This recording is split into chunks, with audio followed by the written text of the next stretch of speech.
তোমরা কি বিএ চতুর্থ সেমিস্টারের ছাত্রছাত্রী আছো? তোমাদের কি মেজর সাবজেক্ট হিসাবে বাংলা বিষয় আছে?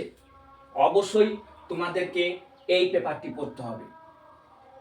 ছন্দ ও অলংকার এই পেপারটি অবশ্যই তোমাদেরকে পড়তে হবে।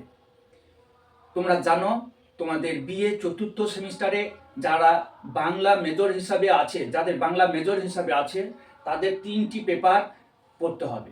প্রথম পেপারটি হচ্ছে মধ্যযুগের বাংলা সাহিত্য, দ্বিতীয় পেপারটি হচ্ছে 19 শতকের কাব্য কবিতা, আর তৃতীয় পেপারটা হচ্ছে ছন্দ ও অলংকার। ছন্দ ও অলংকার যার কোর্স কোড হচ্ছে BENG 4013। এই পেপারটি 4টি এককে গঠিত বা গঠন করা হয়েছে।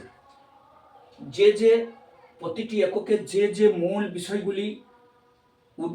বিষয়গুলি তুলে ধরা হয়েছে সেইগুলিকে আমি বিস্তারিতভাবে বলছি। দেখো, একক একে ছন্দ সম্পর্কিত ধারণা। এখানে রয়েছে মূল বিষয়গুলি রয়েছে ধ্বনি ও বর্ণ, অক্ষর, মাত্রা, শ্বাসাঘাত, ছেদ, জ্যোতি, পর্ব, পর্বাঙ্গ, অতিপর্ব, উপপর্ব, চরণ, পংক্তি, মিলবিন্যাস।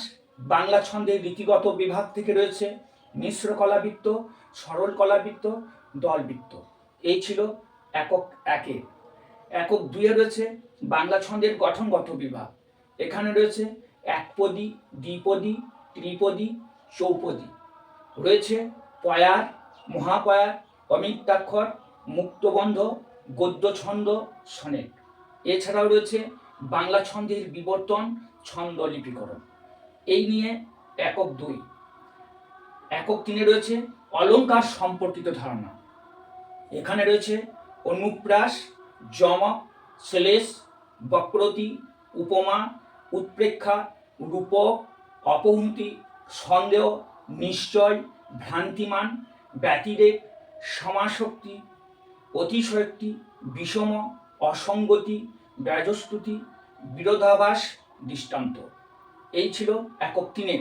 আর একক 4 রয়েছে অলংকার নিরূপণ।